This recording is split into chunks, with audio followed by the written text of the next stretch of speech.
2011-12च्या सुरुवातीला देशात अण्णा हजारे यांच्या नेतृत्वाखाली इंडिया अगेन्स्ट करप्शन ही मोठी मोमेंट सुरू झाली होती. या करप्शन मोमेंटच्या मधील काही मोठे चेहरे किंवा जी मोठी नावं होती त्यातलं एक मोठं नाव म्हणजे अरविंद केजरीवाल.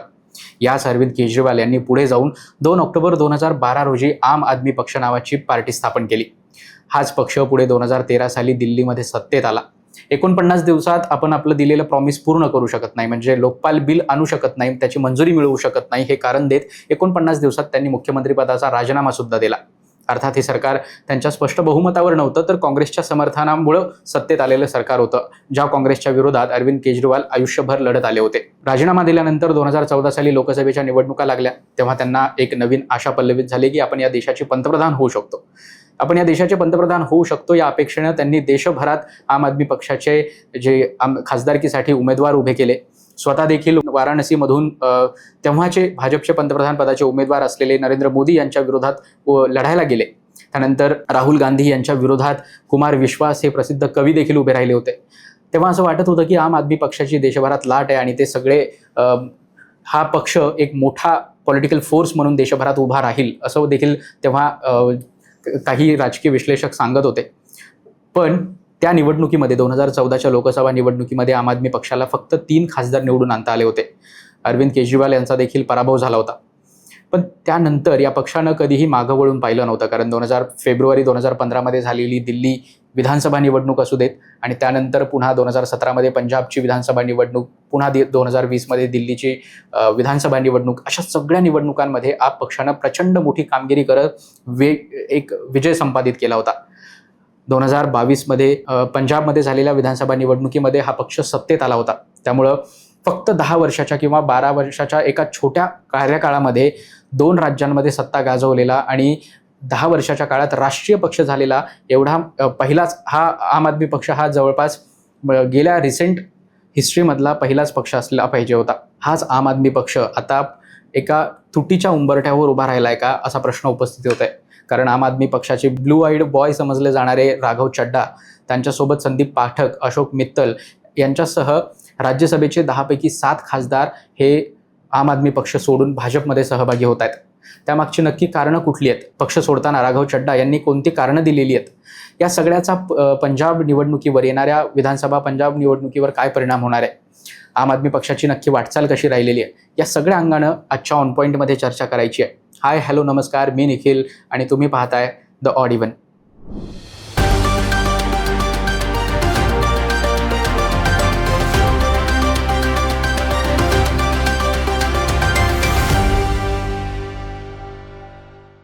आपण सुरुवातीला पक्ष सोडताना राघव चड्डा आणि त्यांच्यासोबत संदीप पाठक आणि अशोक मित्तल या सगळ्यांनी काय प्रतिक्रिया दिली होती, काय त्यांचं म्हणणं होतं ते पाहूयात. राघव चड्डा यांनी पत्रकार परिषद घेऊन असं सांगितलंय की त्यांच्या आयुष्यातील उमेदीची, तरुणपणाची त्यांनी साधारण 15 वर्षे या पक्षाच्या वाढीसाठी दिली होती. राघव चड्डा हे पेशानं स्वतः CA होते, सुशिक्षित होते, पण तरीसुद्धा इंडिया अगेन्स्ट करप्शन मुवमेंट आणि अरविंद केजरीवाल यांच्या आम आदमी पक्ष यामुळे ते राजकारणात आले. ते स्वतः आम आदमी पक्षाचे फाउंडिंग मेंबर आहेत असं देखील त्यांनी यावेळी सांगितलं. पण मागच्या काही काळापासून पक्ष ज्या प्रकारे चालतोय किंवा चालवला जातोय हे पाहून पक्ष हा त्यांच्या मूल सिद्धांतांपासून भरकटलेला आहे, दुसरीकडेच वाटचाल करतोय असा आरोप त्यांनी केलाय. यामध्ये प्रामुख्यानं पक्षामध्ये भ्रष्टाचार वाढलेला आहे असा मुख्य आरोप राघव चड्डा यांनी केलेला आहे. राघव चड्डा यांचं असंही म्हणणं आहे की म्हणजे ते स्वतः right person in a wrong party आहेत. असं काही काळापूर्वी म्हणजे 90च्या दशकीमध्ये किंवा त्याच्या आधीच्या दशकामध्ये भाजपचे ज्येष्ठ नेते अटल बिहारी वाजपेयी यांच्यासाठी बोललं जायचं विरोधकांकडनं. त्यांच्याबद्दल कृतज्ञता व्यक्त करताना किंवा त्यांची प्रशंसा करताना असं बोललं जायचं की अटल बिहारी वाजपेयी हे चुकीच्या पक्षात असलेले योग्य व्यक्ती आहेत. तशाच पद्धतीची तुलना स्वतः राघव चड्डा यांनी स्वतःची देखील केलेली आहे. आणि राघव चड्डा यांच्यासोबतच जे इतर नेते, राज्यसभेचे खासदार हे आम आदमी पक्ष सोडतायत त्यांच्यामध्ये कोणाकोणाची नावं आहेत तर याच्यामध्ये राघव चड्डा यांच्यासोबत अशोक मित्तल, संदीप पाठक, हरभजन सिंग, राजेंद्र गुप्ता, विक्रम साहनी आणि स्वाती मालीवाल ही देखील काही प्रमुख नावं आहेत. आपल्या सगळ्यांना माहिती आहे की स्वाती मालीवाल यांनी काही काळापूर्वीच आम आदमी पक्ष सोडलेला होता. अरविंद केजरीवाल यांचे पर्सनल सेक्रेटरी असलेल्या व्यक्तीवर त्यांनी काही गंभीर आरोप केले होते, अत्याचाराचे देखील आरोप केले होते, मारहाणीचा आरोप केला होता. त्यानंतर त्यांनी पक्ष सोडलेला होता. स्वाती मालिवाल या दिल्लीच्या महिला बोर्डाच्या अध्यक्षा राहिल्या होत्या. त्या अरविंद केजरीवाल यांनी 2012 साली जरी आम आदमी पक्ष स्थापन केला असला तरी त्याच्या कित्येक आधीपासून म्हणजे साधारण 2005-06 पासून जेव्हा अरविंद केजरीवाल यांची एक NGO होती तेव्हापासून स्वाती मालिवाल त्यांच्यासोबत काम करत होत्या. त्यामुळे एवढ्या पूर्वीच्या म्हणजे एवढ्या जुन्या सहकाऱ्यांनी हा पक्ष सोडणं किंवा त्यांच्यावर गंभीर आरोप करणं हे तेव्हा देखील अनेकांना खटकलं होतं. पण ही एक केस असू शकते असं म्हणून त्याकडे दुर्लक्ष देखील करण्यात आलं होतं. पण आता जेव्हा एवढे सगळे खासदार हे आम आदमी पक्षापासून दूर जात आहेत तेव्हा मात्र नक्कीच पक्षाच्या कार्यशैलीबद्दल, पक्षाच्या विचारधारेबद्दल किंवा पक्ष ज्या प्रकारे चालवला जातो या सगळ्याबद्दल प्रश्नचिन्ह उपस्थित केले जात आहेत. दुसरं जे मोठं नाव पक्ष सोडताना दिसतंय ते म्हणजे संदीप पाठक. संदीप पाठक यांच्याबद्दल प्रामुख्यानं जाणून घ्यायला हवं. म्हणजे संदीप पाठक कोणी साधेसुधे व्यक्ती नाही आहेत जे पक्ष सोडतायत. ज्याप्रमाणे संदीप पाठक हे आम आदमी पक्षाचे नॅशनल ऑर्गनायझेशन सेक्रेटरी आहेत. म्हणजे संघटनात्मक पातळीवरचं जे सर्वात मोठं पद असतं पक्षामध्ये त्याचे ते पद त्यांच्याकडे होतं. म्हणजे ज्या प्रकारे हे एवढं मोठं पद आहे की काँग्रेस पक्षातून KC वेणुगोपाल यांनी पक्ष सोडणं आणि भाजपमधून BL संतोष यांनी पक्ष सोडण्या इतकं मोठं हे संदीप पाठक नाव आहे, जे एका राष्ट्रीय पक्षाचे नॅशनल ऑर्गनायझेशन सेक्रेटरी आहेत. त्यामुळे त्यांचा पक्ष सोडणं हे याकडे खूप मोठी घटना म्हणून पाहिलं जात आहे. यासोबतच संदीप पाठक हे पक्षातला एक सुसंस्कृत सुशिक्षित असा चेहरा होता. त्यांच्याकडे केम्ब्रिजमधून डिग्री आहे, ऑक्सफर्डमध्ये ते रिसर्च असोसिएट आहेत. त्यासोबतच अतिशय सुशिक्षित चेहरा, IIT मधून प्रोफेसर या पद्धतीनं त्यांच्याकडे पाहिलं जात होतं. त्यामुळे त्यांनी पक्ष सोडणं ही अतिशय चिंतेची बाब म्हटली पाहिजे. यासोबत अशोक मित्तल जे आहेत ते लवली प्रोफेशनल युनिव्हर्सिटीचे संस्थापक राहिलेले आहेत. दिल्लीमध्ये प्रसिद्ध लवली स्वीट शॉप जी आहे ती त्यांच्या मालकीची आहे. त्यानंतर एकंदरीतच पक्षासाठी पैसे जमा करणं किंवा पैशाच्या माध्यमातून पक्षाला मदत करणं यासारखी कामं त्यांच्याकडे होती. आणि नुकतंच राघव चड्डा यांना जेव्हा पक्षाचा राज्यसभेचा डेप्युटी लीडर पदावरून काढून टाकण्यात आलं होतं त्यानंतर अशोक मित्तल यांची त्या ठिकाणी निवड करण्यात आली होती. अशा अशोक मित्तल, संदीप पाठक, राघव चड्डा एवढ्या मोठ्या नावांनी किंवा स्वाती मालिवाल यासारख्या नावांनी पक्ष सोडल्यामुळं एक आश्चर्य व्यक्त केलं जाते. आता या सगळ्या लोकांनी पक्ष सोडल्यानंतर आम आदमी पक्षाकडनं प्रतिक्रिया येणं स्वाभाविकच होतं. आणि त्याच पद्धतीनं पक्षाचे जे ज्येष्ठ नेते आहेत, संघटनेत मोठं नाव आहे असे संजय सिंग जे राज्यसभेचे स्वतः खासदार आहेत, त्यांनी सुद्धा या सगळ्या संदर्भात प्रतिक्रिया दिलेली आहे. आणि घाबरून ED CBIच्या भीतीनं किंवा आपल्या भ्रष्टाचाराच्या प्रकरण आपली बाहेर येतील या भीतीनं किंवा भाजप विरोधात लढाई करायची नाहीये या भीतीनं हे सगळे लोक कॉम्प्रोमाइज होऊन पक्ष सोडून भाजपमध्ये सामील होत आहेत असा आरोप संजय सिंग यांनी केलेला आहे. जो पक्ष इलेक्ट्रोल बॉन्ड्सच्या बाबतीत बोलताना त्यांनी ज्या पक्षानं आतापर्यंत सगळ्यात मोठा भ्रष्टाचार केला आहे त्या भ्रष्टाचारी भाजप पक्षासोबत ते जात आहेत असा आरोप संजय सिंग यांनी केलेला आहे. त्यांनी शेतकऱ्यांचा मुद्दा पुढे करून ज्या भाजप पक्षानं शेतकऱ्यांच्या विरोधात 3 शेतकरी कायदे आणले होते, त्या कायद्याच्या विरोधात आंदोलन करणाऱ्या शेतकऱ्यांवर लाठीचार्ज केला होता, त्यांच्या हत्या केल्या होत्या असा आरोप संजय सिंग यांनी केलेला आहे. त्यामुळं आता या पक्षामध्ये जेव्हा हे खासदार पक्ष सोडून जात आहेत तेव्हा अतिशय तिखट प्रतिक्रिया या दोन्ही बाजूनी येताना दिसत आहेत. यासोबतच आता हेही बघायला हवं की नक्की आम आदमी पक्षासोबत कोण राहिलेले आहे किंवा कोणते खासदार राहिलेले आहेत आणि त्यांना सोडून कुठले खासदार गेलेले आहेत. आम आदमी पक्षाकडे सध्या एकूण 13 खासदार आहेत. 3 खासदार हे लोकसभेचे आहेत आणि 10 खासदार हे राज्यसभेचे आहेत. यापैकी 3 खासदार राज्यसभेचे हे दिल्लीमधून येतात, तर याशिवाय इतर जे खासदार आहेत 7 खासदार ते पंजाब या राज्यामधून निवडून आलेले आहेत. आता नावं बघितली तर संत बलबीर सिंग सच्चेवाल, संजय सिंग आणि ND गुप्ता हे 3 नावं सोडली तर बाकी सगळ्यांनी म्हणजे इतर सर्व 7 खासदारांनी राज्यसभेच्या पक्षांतर केलेलं आहे आणि त्यांनी आता भाजपमध्ये जाण्याचा निर्णय घेतलेला आहे. राघव चड्डा यांनी हेही सांगितलंय की त्यांनी जॉईनिंग म्हणजे जर अँटी डिफेक्शन लॉ पाहिला तर त्याच्यामध्ये 2/3 सदस्यांनी पक्ष सोडला तर त्यांचा एक वेगळा गट स्थापन केला जाऊ शकतो किंवा ते दुसऱ्या पक्षात देखील मर्ज होऊ शकतात असं अँटी डिफेक्शन लॉ सांगतो. 10व्या शेड्यूलमधला पॅराग्राफ 4 जो आहे त्यानुसार ही प्रक्रिया पूर्ण केली जाते. या संदर्भात आज सकाळीच म्हणजे 24 एप्रिलला सकाळीच या संदर्भात राघव चड्डा यांनी 7 या खासदारांचं सह्यांचं पत्र असलेलं जे पत्र आहे ते राज्यसभा सेक्रेटरिएटला लिहिलेलं आहे. यानंतर राज्यसभेचे जे सभापती आहेत ते याबद्दल निर्णय घेतील आणि हे सर्व खासदार आता भाजपचे खासदार राज्यसभेमध्ये असल्याचं नोंदणी होईल आणि त्यानुसार आता भाजपची राज्यसभेतली संख्या देखील साधारण 110-115च्या जवळपास पोहोचलेली आहे किंवा त्यापेक्षा देखील कदाचित ही संख्या जास्त असू शकते.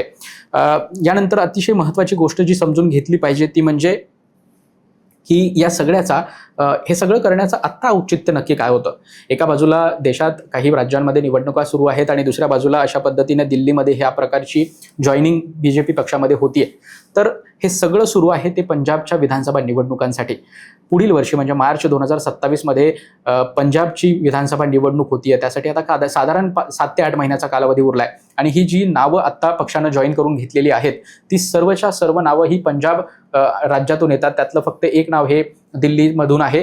त्यामुळं अतिशय महत्त्वाची ही सगळी नावं पंजाबच्या निवडणुकीच्या संदर्भानं आहेत आणि सगळ्यात महत्त्वाचं यापैकी नावं जी आहेत ती म्हणजे राघव चड्डा आणि संदीप पाठक. हे दोघंही नेते, राज्यसभेचे खासदार हे पंजाबचे सुद्धा प्रभारी राहिलेले आहेत किंवा सहप्रभारी राहिलेले आहेत. 2017 आणि 2022 मध्ये जेव्हा आम आदमी पक्ष सत्तेत आला होता पंजाबमध्ये, तेव्हा ह्या दोघांची प्रमुख भूमिका होती.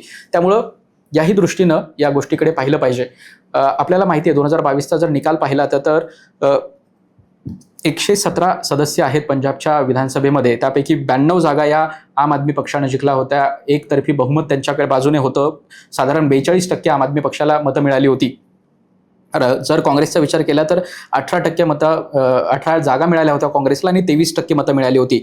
शिरोमणी अकाली दल जो तिथला प्रमुख विरोधी पक्ष आहे त्याला 3 जागा मिळाल्या होत्या आणि 18.5% मतं मिळाली होती आणि भाजपला 2 जागा मिळाल्या होत्या आणि फक्त 6.6% मतं मिळाली होती.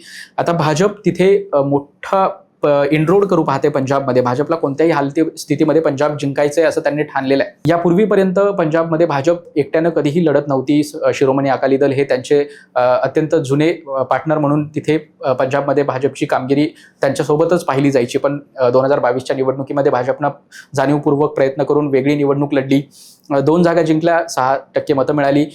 पण आता जेव्हा 2027ची निवडणूक जवळ येते, ज्याप्रमाणे अण्णा द्रमुक सोबत पुन्हा भाजपनं युती केली तमिळनाडूमध्ये, तशाच प्रकारे शिरोमणी अकाली दलाला सोबत घेऊन भाजप पुन्हा एकदा पंजाबमध्ये मोठ्या प्रमाणात घुसू पाहत आहे. पंजाबमध्ये सत्तांतर घडवण्याच्या दृष्टीनं भाजपनं प्रयत्न सुरू केलेले आहेत आणि ते सत्तांतर घडवायचं असेल तर ही 2 नावं अतिशय महत्त्वाची आहेत. कारण या दोघांनी पंजाबमध्ये मायक्रो लेवलचं जे मॅनेजमेंट असतं पक्षासाठीचं ते संपूर्ण आम आदमी पक्षासाठी 2022 साली आणि त्याच्या आधी 2017 साली केलेलं होतं.